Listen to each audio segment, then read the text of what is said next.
And while I'm hesitating a little, is because it's all new. I don't know how long this has been going on, but everything is completely different. And it's a good job that I can deal with change, or we would be in real trouble. If I was more Sheldon like, shall I say, I would be freaking out around about now. But anyway, I'm just going to give it a moment or so to allow the algorithm to get going. I'm sure that still happens and people are being informed that I'm on live. And yes, if you're watching on replay, feel free to let me know, say hi.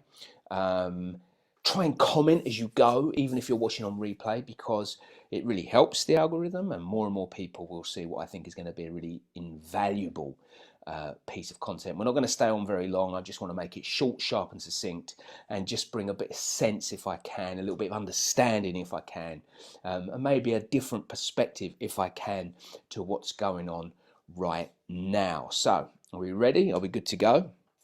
I don't know if this new screen allows me to see how many people are on or who's on.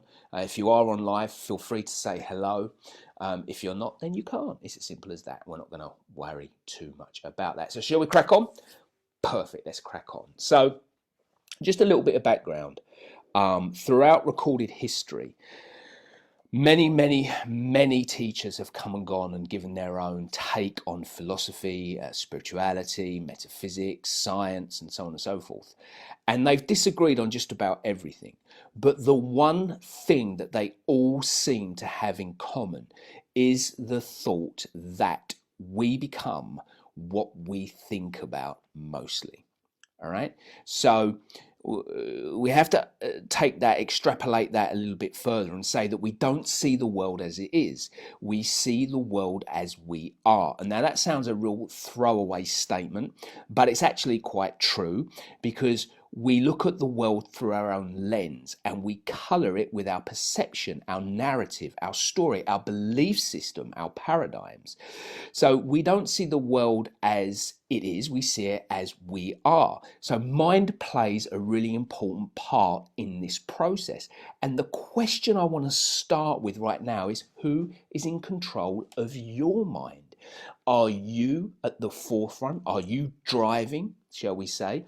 Or are you in the passenger seat or the back seat being driven? And with a lot of what's going on right now, which is fear-based, which is a lot of speculation, which is a lot of unknown, it's very easy to be caught up in the drama of it. Let's be perfectly honest. So I want to bring you a little bit of philosophy from the late, great James Allen. Now, for those that don't know, James Allen was a teacher. I think he was from Ilfracombe in Devon, Victorian guy. Was at the forefront of this new thought movement, metaphysician, if you like. And he wrote some great stuff, very short, very deep, and very relevant, I would suggest.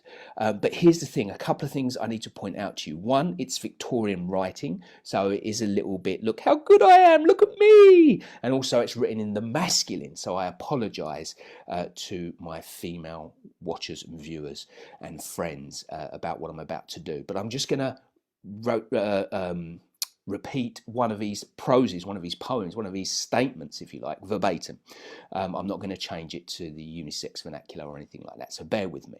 So, in his book, As a Man Thinketh, a really good book if you've never read it. I implore you to go and buy it. You can get it on Amazon. It's not expensive. It's very short. You'll read it in an hour and you'll study it for a lifetime, should you choose. Okay? He said, before the book even gets underway, mind is the master power that molds and makes, and man is mind, and evermore he takes the tool of thought, and shaping what he wills, brings forth 1,000 joys, 1,000 ills. He thinks in secret, and it comes to pass. Environment is but his looking glass. Well, that's really beautiful. It's a great play on words, but what does it mean exactly? Let's have a quick look. As I say, I don't want to make this too long, but I just want you to have the opportunity to think in maybe a slightly different way about the current situation. And if you start to think in different ways, the things that you're thinking about will start to change. And that's what I'm hoping for here. So let's have a look. Mind is the master power that molds and makes. As I said at the top of this video, the masters all agree one thing: we become what we think about. So we've got to be very careful what we think about, if that's true. But it is true to say that everything that's created, right, be it a pen, be it a book, be it a laptop, anything first starts as an idea in someone's mind. It has to be that way. Things go from the world of the formless energy into the world of form, matter. That's the creative process. Now, I'm not going to get into the quantum physics of it today, but maybe we'll do that on another day if there's a call for it. But certainly, if you want to facilitate anything in your life, a creation of something new, an improvement of something that already exists, anything, it starts with the idea. It starts in the mind, and the mind formulates everything. It starts the flow of all creation. So mind indeed is the master power. Now, I can go a lot deeper in this, but as I say, I want to keep this really basic today for you so you can just whip through this and get an understanding, a brief understanding of what I'm trying to bring to you. If you do want to go deeper in this, may I suggest humbly that you join my private group, Creating Real Magic 2020, which I'll put the link in when I've finished here so you can just click on, because that's where I go a lot deeper into these concepts, okay? So, mind indeed is the master power.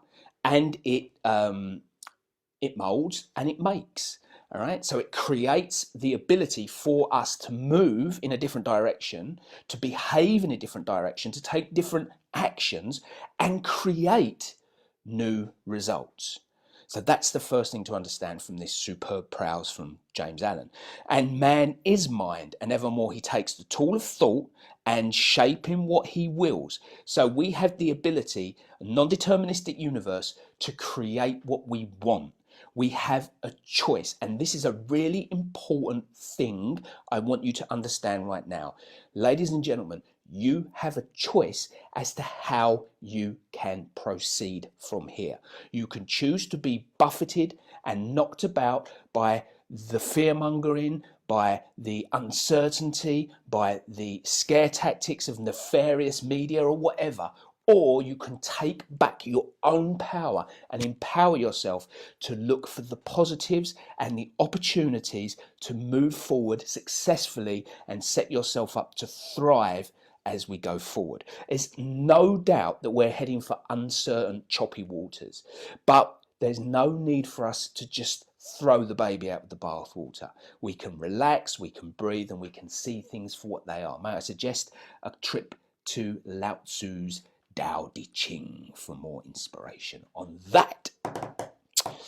Okay, so the tool of thought and shaping what he wills brings forth 1,000 joys, 1,000 ills.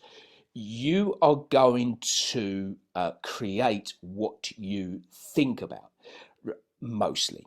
And as I said at the top of the show again, it's not really so much what you think about, it's what you are. You don't see the world as it is, you see it how you are.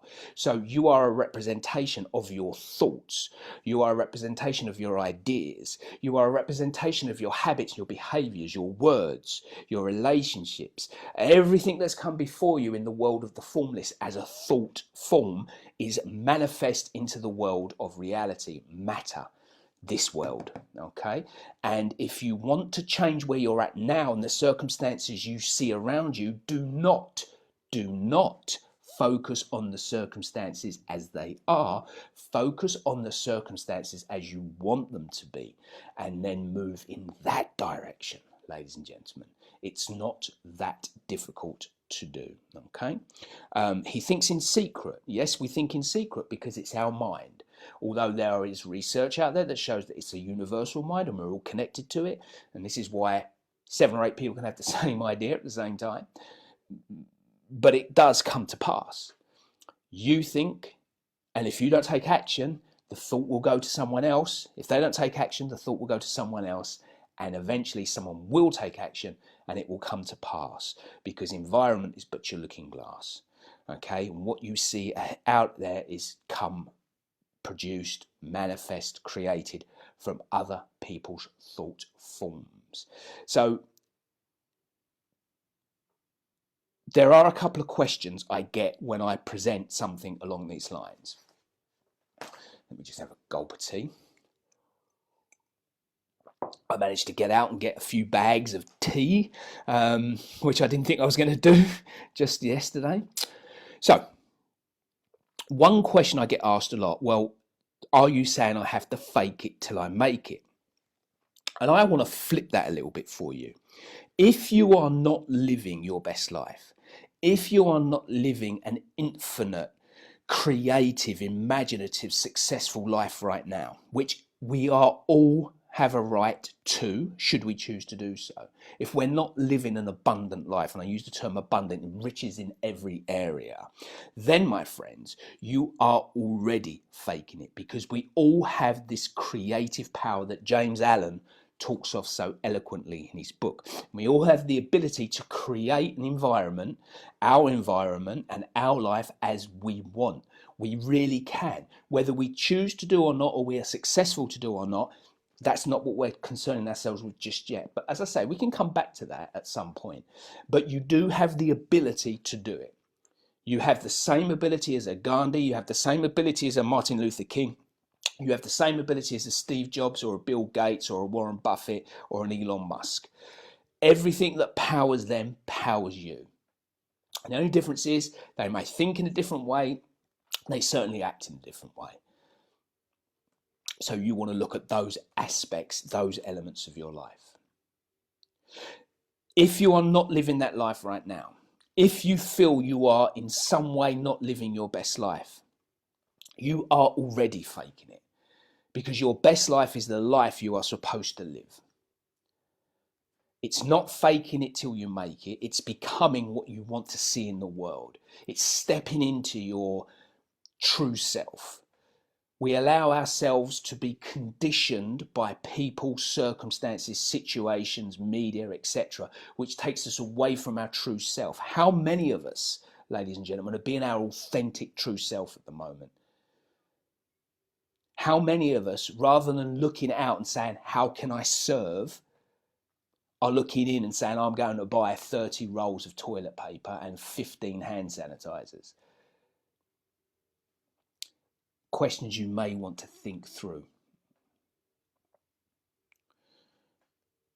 Another question I get asked a lot when I present this type of topic is, how long does this take? However long it takes. There are those people that can create change like that, and there are those people that it takes quite some time. The universe has its own time frame. There is an inbuilt delay, because if you thought of something and it was created immediately, yeah, how wonderful would that be, as long as you were thinking positively?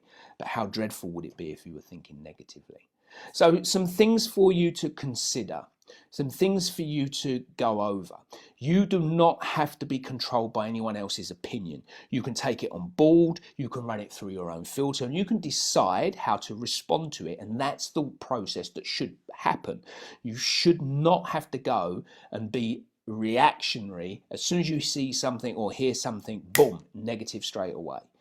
Have a think about what you are doing. You are blessed with free will. As I said, it's a non-deterministic universe. You can choose your response, and you can choose your behaviors and your actions, and ultimately your results anytime you choose. Now would be that good time. As I said, I hope that you've got some value out of this. I'm going to put up a link to Creating Real Magic 2020, which is my private group in which I go a lot deeper and do a lot more lives and a lot more content every single day for you.